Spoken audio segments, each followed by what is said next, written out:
Good morning, everyone. I'm Magali Simard. I'm the Vice President of Global Industry and Brand here at Cinespace Studios. On behalf of all my colleagues here at the studio, we are delighted to welcome Minister David Piccini, our partners from government, our industry leaders, crew members, and members of the media.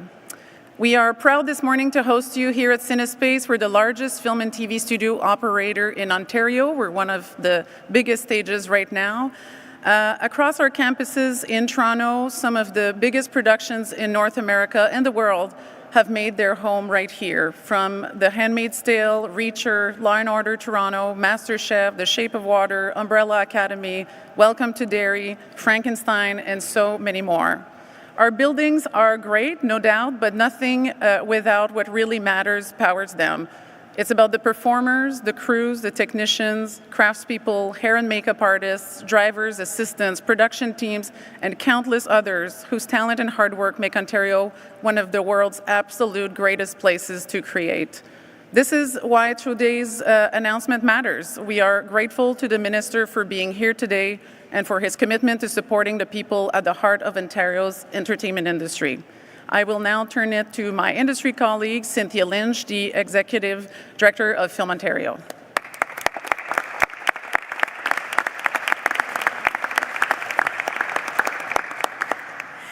Thank you, thank you, Magali, and thank you to Cinespace for hosting us here today. As Magali noted, I am Cynthia Lynch, Managing Director of Film Ontario. We are a not-for-profit industry consortium representing all of the Ontario-based unions, as well as producers, studios, like the one we're in today, suppliers, VFX and post-production companies, and many more organizations across Ontario's $2.6 billion, with a B, film and television industry. Our members produce and work on some of Hollywood's biggest shows, like the ones Magali just mentioned, as well as on Canadian shows where the IP is created right here in Ontario and showcased around the world. Over the past few months, many of our members have been recognized here at home and internationally, including 3 Oscar wins for the creative talent behind Frankenstein, and, of course, for their work on the global phenomenon that is heated rivalry.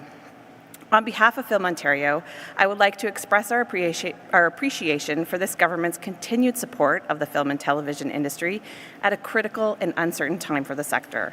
I would also like to thank Minister Piccini and his team for the time they have taken to listen to the industry and act on our concerns. Today's announcement is a much appreciated reflection of the work that they have done.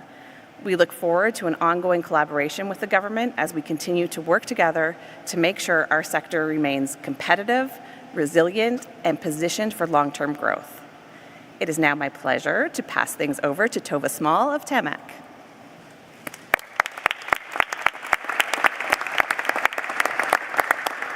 Thank you so much, Cynthia. Hi, my name is Tova Small, and on behalf of the Talent Agents and Managers Association of Canada, or TAMAC, I would like to express our appreciation for Minister Piccini's continued consultation with our organization and for having us here today. As an organization, TAMAC is committed to representing on-camera performers with integrity and transparency. Performers are the face of Ontario's robust television industry, and we look forward to continuing support where artists are treated fairly and can succeed. It's now a sincere pleasure to introduce Kate Ziegler, President of ACTRA Toronto. Thank you, Tova. As the president of ACTRA Toronto, I'm here today to represent all 18,000 performers in the screen-based industry. We're a vital component of Ontario's $2.6 billion film and television sector. ACTRA Toronto has always advocated for greater protections for our members, where their safety, both physical and economic, are concerned. As artists, the nature of our work is precarious, but the relationships we have with our union, under collective agreements, and with our agents help to mitigate the risks associated with that precarity. Still, we must acknowledge that no matter how successful a performer becomes, we are never completely safe where our wages are concerned. In 2022, Compass Artist Management abruptly shut down amid allegations of unpaid wages. Those impacts were devastating to our members represented by the agency. What we learned is that dozens of our members had been victims of a tragic case of wage theft. We raised the alarm with the government and asked them to support Ontario's performers and institute guardrails and protections that complement the work of the union, where protecting performers is paramount. It's what we do at Actor Toronto. I also want to acknowledge the agents who have always done right by their performers. Any regulatory changes put in place will be a reflection of the standard you've always held. Everything as a performer is based on relationships, ones where trust, care, and respect are essential. When that bond between a performer and their agent is broken, it is incumbent on us at Actor Toronto and the government to step in and say, not again, not on our watch. My hope is that very soon, everyone from world-class background performers through to those gracing the top of the call sheet will look to the members who courageously spoke up to their union and to this government and recognize that through collaboration and goodwill, we have made change. I would now like to introduce ACT Representative Victoria Brooks to take the stage. Thank you.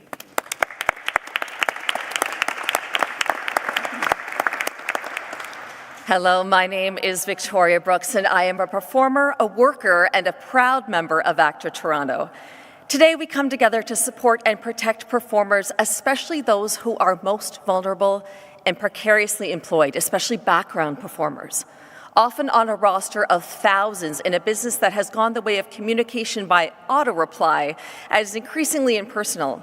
Our hope is to bring the human element back to our business. Far too often, performers are at the mercy of the business practices of agencies, and agencies, for the most part, have excellent business practices. But it's the bad apples that make this regulation necessary. At the end of the day, performers, workers, agents, and the Government of Ontario all want the same thing: Ontario talent working and supported by fair practices. This is a huge step in that direction. I will now ask ACTRA performer and extremely talented actor Kevin Hancher to come to the podium to share a few more words.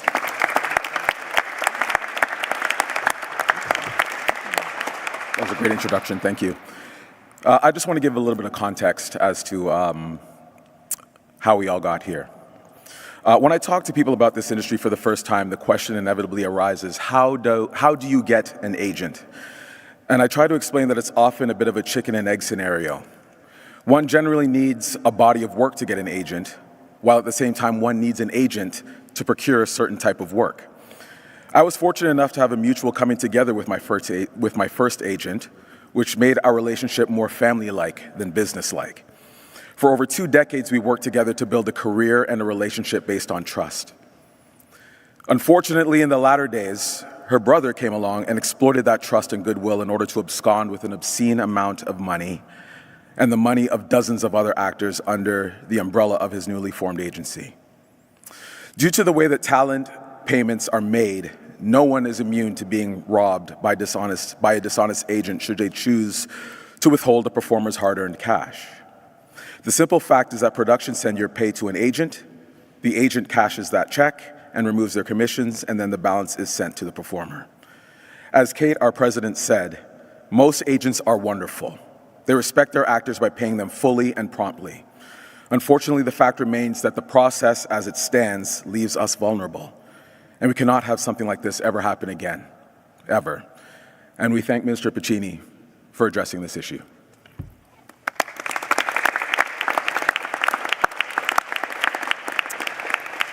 I really want to thank both Kevin and Victoria for being here today to join with me in giving voice to our fabulous cast of members at Actor Toronto and for speaking passionately and poignantly about your experience as artists, performers, and workers. Speaking of workers, I would be remiss if I didn't extend our collective thanks to Minister Piccini and his staff, to Minister Khanjin and the Government of Ontario. I truly and sincerely want to thank you on behalf of all of Actor Toronto, our staff, and our members. You have a commitment from me personally, on behalf of our entire union, a willing partner to see this through. Thank you. And I would now like to call on Alistair Hepburn, National Executive Director of the Directors Guild of Canada. Good morning, everyone. Thank you for the invitation to be here today. It is genuinely meaningful to stand here at this moment. It's been a long time coming. And for a long time, workers in the creative sector in this province have been asking for something quite simple: fairness, transparency, and the basic assurance that when they do work, they will be paid properly and on time. We're here today because of thoughtful collaboration, sustained advocacy, and a willingness to listen. And I do want to take a moment, again, to recognize Minister David Piccini, Ontario's Minister of Labour, Immigration, Training and Skills Development, and his dedicated staff. What stood throughout this process was his commitment to hearing directly from people, not just organizations, but individuals like Kevin, like Victoria. Performers who shared their experiences openly and at times quite personally. Those stories mattered. And to his credit, he took them seriously and carried them into this policy work. I had the privilege of working on this file closely in my previous role alongside ACTRA members who were clear, consistent, and determined in calling for change. Their advocacy and their willingness to speak up helped bring us to this point. It's also incredibly important to recognize the leadership shown by TAMAC, the Talent Agents and Managers Association of Canada. Their voluntary code of conduct has, for many years, set an incredibly high standard within this industry. In many ways, it actually helped pave the path for what we are seeing today. At its best, this is a partnership. Creative workers, agents, and producers all play essential roles in a system that depends on professionalism and trust. Across the screen-based industry, many creative professionals, including DGC members, rely on agents as part of their working lives. Stronger, clearer standards benefit the entire ecosystem. Ontario's screen sector continues to grow and evolve. If we want that growth to be sustainable, it must be built on trust. Trust that agreements will be honored, trust that money will flow where it's supposed to, and trust that the system works for everyone. Minister, on behalf of the broader screen industry, thank you for your leadership, your partnership, and your commitment to getting this right. It's now my honor to welcome Minister Andrea Khanjin, Ontario's Minister of Red Tape Reduction, to the podium to share a few words. Thank you.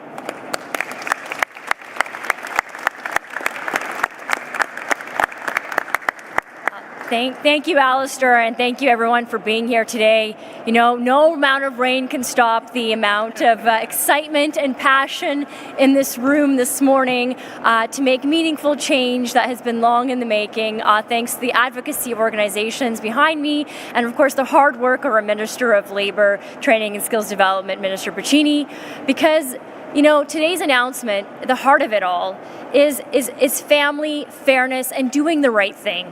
Because when a performer is not paid what they are owed, or when a worker is charged for a required uniform, red tape is an abstract issue.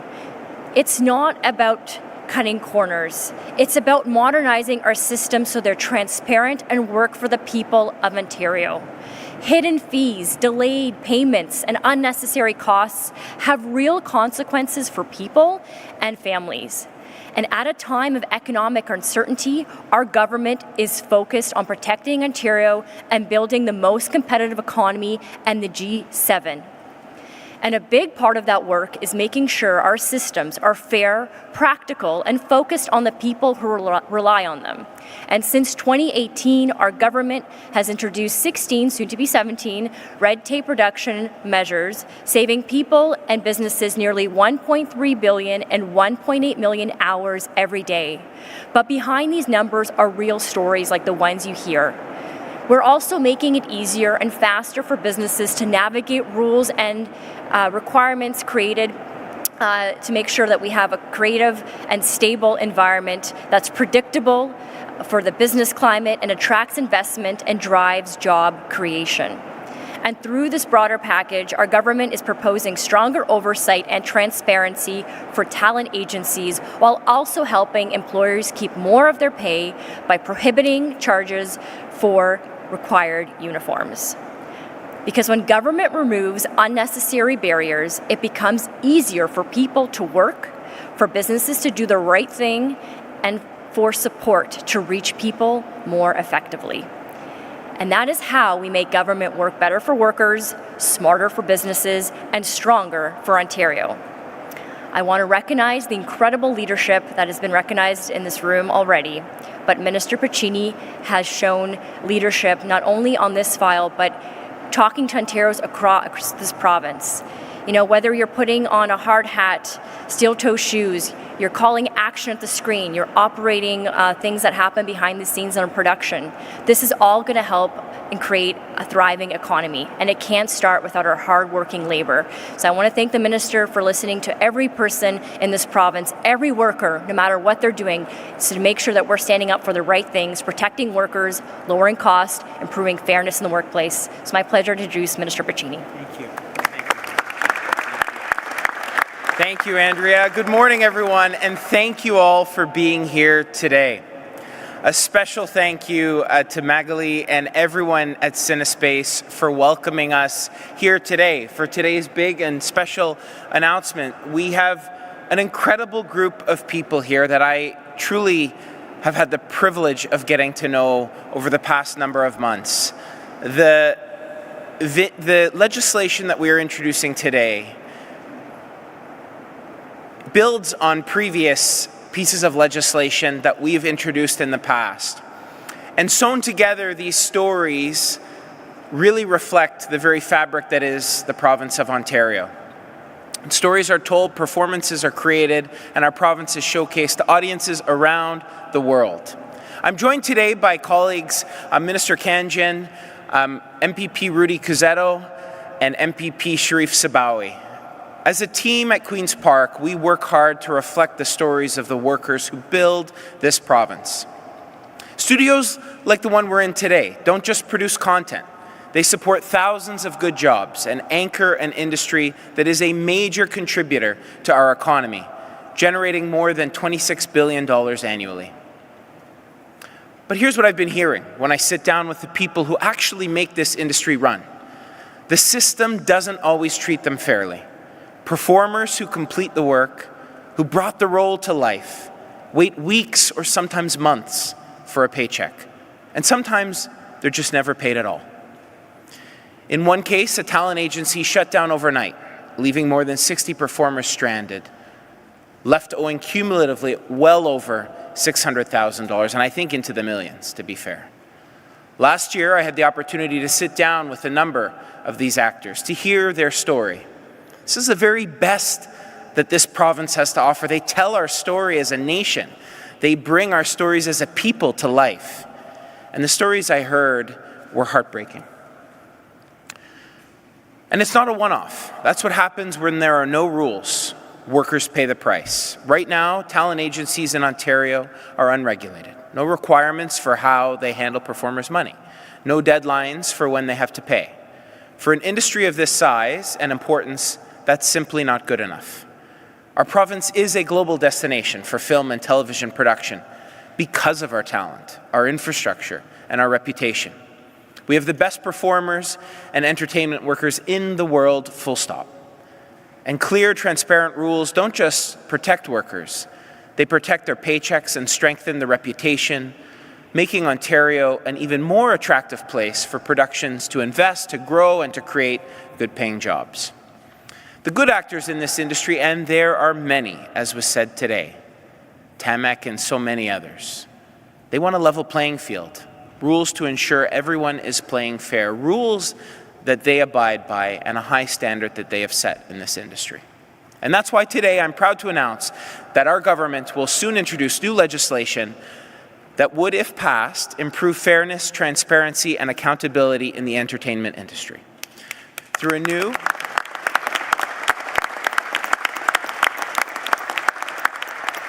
standalone statute, and government loves our acronyms, we're calling it the Strengthening Talent Agency Regulation Act, or the STAR Act. We would deliver practical protections that performers have been asking for. And this includes common sense things that I've heard from the people here today. A cap on agency commissions and a ban on any other fees on top of that to be prescribed in regulation. A 10-business day deadline for agencies to pay performers subject to regulations. And a requirement to hold performers' funds in a separate bank account. These are the kinds of protections that will positively impact tens of thousands of performers across Ontario. At its core, this is about protecting performers' paychecks. Because if you did the work, you should get paid. And the same principle applies beyond the entertainment industry. Think about the server at your favorite restaurant, housekeeper in a hotel, a retail worker stocking shelves. Right now, some of these workers are being asked to pay out of pocket for uniforms they're required to wear on the job. Clothing they can't use anywhere else. While some corporations make record profit, their workers are being asked to pay. And no one should have to pay to go to work. In some cases, the cost of a uniform is upwards of $50, $60, $80, some cases over $100. And that's money coming directly out of the paycheck before they've even settled into their job. As one worker put it, if I'm required to wear it, my employer should be paying for it. So we're taking action today. I'm also proud to announce that our government will soon be introducing changes to the Employment Standards Act that would, if passed, protect workers' paychecks by banning mandatory uniform charges by large employers that take money out of their pockets. Because no one should have to worry about paying for their uniform when starting off their job. And this is going to help an estimated 100,000 people across Ontario, putting more money back in their pockets. In closing, both of these changes come down to the same idea and same principle. Fundamentally, that work should pay. To every worker who's ever had a cost deducted from their paycheck that they didn't ask for, this government, we see you, and this legislation fixes it. I'm honored to be here today at CineSpace Studio, alongside some of Ontario's best creative professionals. It's actually really thrilling for me because many of them I've seen on TV. I enjoy going, whether it's the theater in my hometown of Port Hope, the capital, or going to enjoy a nice night out with the family and to see our stories as a society and as a country brought to life on screen. To continue to foster that creativity and that talent that we all love as Ontarians, as Canadians, we need to better protect that talent. And I want to thank the many people who are here today. You know, there's so many, I'd be remiss, if I started listing them all, but everybody here behind me has had an instrumental pen in drafting this legislation, in drafting our STAR Act. These proposed changes are part of a broader package we'll be introducing in the coming days to continue to deliver on our government's plan to protect workers and make Ontario the best place to live, work, and raise a family. As we face continued uncertainty in the global world today, Ontario and Canada really stand as a beacon of stability. And that stability is predicated on protecting the workers of this province. And the stories that our nation tells is predicated on the incredible talent that tell it. And I'm honored to stand alongside them today to protect them. I'm honored to stand alongside them today to make sure that their hands have a pen in drafting the STAR Act. Thank you all for your collaboration. It's been a privilege to work alongside you, and under Premier Ford's leadership, the Government of Ontario will continue to take meaningful steps to protect the workers of our great province. Thank you all for being here today.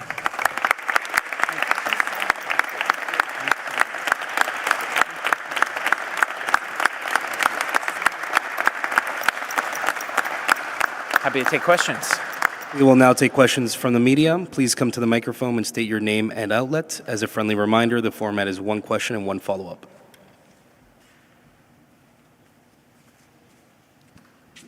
First question. Minister, CTV has been waiting for FOAs on the Skills Development Fund. TDC has responded to us, but your minister has not gotten back to us as of yet. Why is that? Well, thanks. We have a dedicated team within our ministry that work diligently to respond to a high number of FOI requests that we and many other ministries in government receive. To compare the two is a bit unfair given the high volume that the government receives and the diligent work we do to make sure that individuals, organizations have their information protected, and it involves a back and forth work done with third parties internally and with external folks who apply to our ministry. So we'll continue working to make sure we comply with the law and are responsive to those FOI requests. Is there a time? Again, without knowing the specific FOI we're referencing, I can say... It's for Skills Development Fund. Yeah, there's many FOIs that are in my ministry and a number across government, and we work diligently to make sure they're responded to in a timely manner. Thanks, Mr. Thank you. That concludes this press conference. Thank you all for being here.